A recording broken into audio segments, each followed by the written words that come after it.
नमस्कार दोस्तों, मैं राजेश्वर जायसवाल हूँ। आप द नीति देख रहे हैं। द नीति में आपका एक बार फिर से सबका स्वागत है। व्यापार और परोपकार जगत का एक बहुत बड़ा नाम, एक बहुत बड़ा चेहरा, वैश्विक चेहरा कहें, हम सबों को अलविदा कह गया है। जी हाँ दोस्तों, उस हस्ती का नाम रतन टाटा है। जी हाँ, रतन टाटा 86 साल के आयु में हम सबको छोड़कर चले गए हैं। अर्थात उनकी मृत्यु हो गई थी। ये रतन टाटा वही हैं जिनसे भारत का सम्मान बढ़ता है। रतन टाटा की खासियत केवल उनका व्यापारी होना ही नहीं था, बल्कि महान इंसान थे। वो कहा करते थे कि हम इंसान हैं, कंप्यूटर नहीं है। जीवन का आनंद लें, इसे हमेशा गंभीर न बनाएं। जीवन में आगे बढ़ने के लिए उतार चढ़ाव बहुत जरूरी है, क्योंकि ईसीजी की जो रेखा होती है, अगर वो सीधी हो जाए अर्थात इंसान अब नहीं रहा।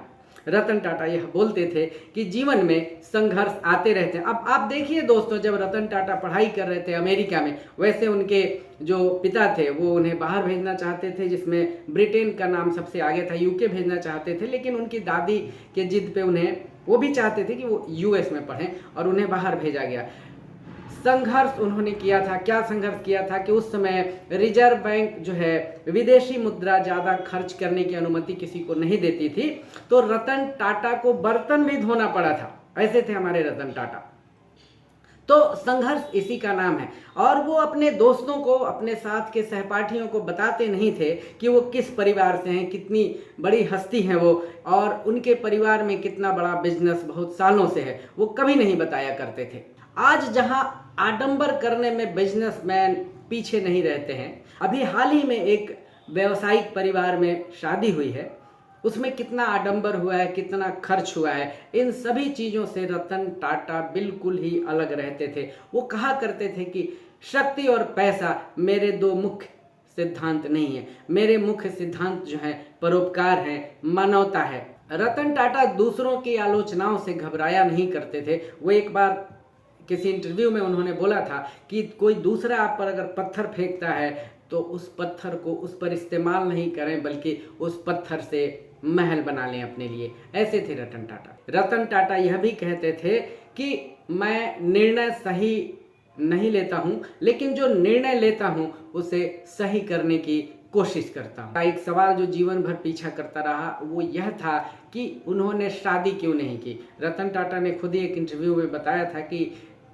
4 महिलाओं से उनके रिलेशन थे, समय समय पर बने थे, लेकिन वो शादी नहीं कर पाए। उसमें एक महिला जो है विदेशी थी, और जब शादी होनी थी वो तैयार हो गए थे सभी लोग, लेकिन उसी समय भारत और चीन का युद्ध जो है शुरू हो गया था, और वो जो उनकी महिला मित्र थी उन्होंने यहाँ आने से और उनके माँ बाप ने भारत भेजने से मना कर दिया था। एक और भारतीय एक्ट्रेस थी, बहुत प्रसिद्ध एक्ट्रेस हैं अभी, सिमी गेरवाल, उनसे भी रतन टाटा का रिलेशन रहा है, लेकिन शादी नहीं हो पाई। रतन टाटा वैसे 2 भाई हैं, दोनों की शादी नहीं हुई है। रतन टाटा खुद बहुत बड़ी कंपनी चलाते थे, खरबों के मालिक थे, लेकिन उनकी जो 2 प्रिय कारें थी वो भारतीय थी। उसमें एक नैनो था जिसे उन्होंने खुद बनाया था, कि उनकी इच्छा थी कि जो लोग स्कूटर पे चलते हैं, बाइक पे चलते हैं, वो कार पे चलें। और उनकी जो पहली भारतीय, एक तरह से भारत में बनी, भारत में बहुत सारी कारें पहले से बनती रही हैं,